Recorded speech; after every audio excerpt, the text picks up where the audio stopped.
নমস্কার, ঋষিমম ব্লগে সবাইকে স্বাগত জানাই। তো আজকের বুঝতেই পারছো এটা আমি কিসের ভিডিও করব।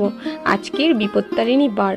তো হচ্ছে এই উপোসগুলো আমি এমনিতেই করে থাকি, কারণ নিজের না মঙ্গল করুক ভগবান, সবাইকে যেন ভালো রাখে, সুস্থ রাখে, এই কামনাই করি সব সময়। তাই সবার মঙ্গলের জন্য চলে গেলাম মন্দিরে। তো মন্দিরে গিয়ে দেখছি এত ভিড়, কারণ বিপত্তারিণী পুজো বলে কথা। তো প্রত্যেক বাড়ি থেকেই একটা করে মহিলা কিন্তু এই বিপত্তারিণী পুজো করে থাকে। তো প্রায় সব মহিলাই বলতে গেলে, তো মায়েরা তো সন্তানের মঙ্গলের জন্য এই পুজো করে থাকে। তো প্রত্যেক মাই উপস্থিত ছিল এবং অনেক বোনেরাও উপস্থিত ছিল।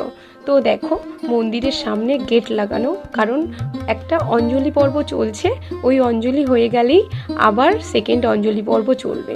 তো আমি গেছিলাম প্রায় 10:30 মতো বেজে গেছিলো, কারণ ঋষিকে সকালে গানের ক্লাসে নিয়ে গেছিলাম। বাড়িতে পুজো সেরেই তারপরে হচ্ছে আমি মন্দিরে গেছিলাম। আর এই দেখো প্রভুজি জয় শ্রীরাম, আমাদের মহাপ্রভু বজরংবলী বসে রয়েছে। তো দেখো এখানে লাইন ধরে দাঁড়িয়ে রয়েছি।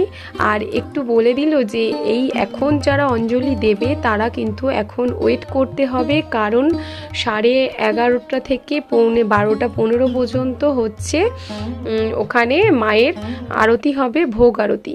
তো ওখানে কিন্তু তোমাদের তারপরে আবার অঞ্জলি পর্ব শুরু হবে। তো দেখো আমরা সব ভেতরেই ঢুকে গেছিলাম, মায়ের ভোগ আরতি হচ্ছিল।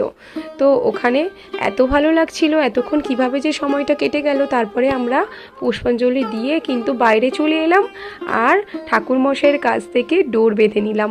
তো সবাই ডোর বাঁধছিল এখানে, তার একটা ছোট্ট ভিডিও তো চারিদিকে। তো আমিও একটু বেঁধে নিলাম, এই দেখো ডোরটা বেঁধে নিলাম ঠাকুরমশাইকে দিয়ে।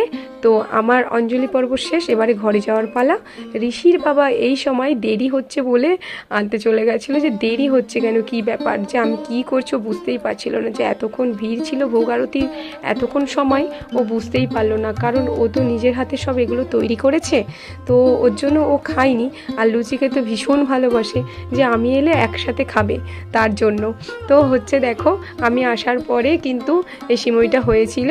ও ভেবেছিল আমি এসে করব, কিন্তু ওই করে নিয়েছিল, বলল যে আমি করে নিচ্ছি। তো সবগুলোই কিন্তু ঋষির পাপা করেছিল, ভীষণ ভালো হয়েছিল। ঋষির পাপা এমনিতেই সুন্দর রান্নাবান্না করে মাঝে মধ্যে খাওয়াই। তো তোমরাও দাদাভাইদের বলছি যারা ভিডিওটা দেখছো, মাঝের মধ্যে একটু মেয়েদেরকে একটু খাইও, কারণ ওরাও তো একটু উপোস করছে তোমাদেরই জন্য না। তো ওখানে যে যাই, তো এখানেও একটু তোমরা একটু রেডি করে রাখলে কত ভালো লাগে বলো তো।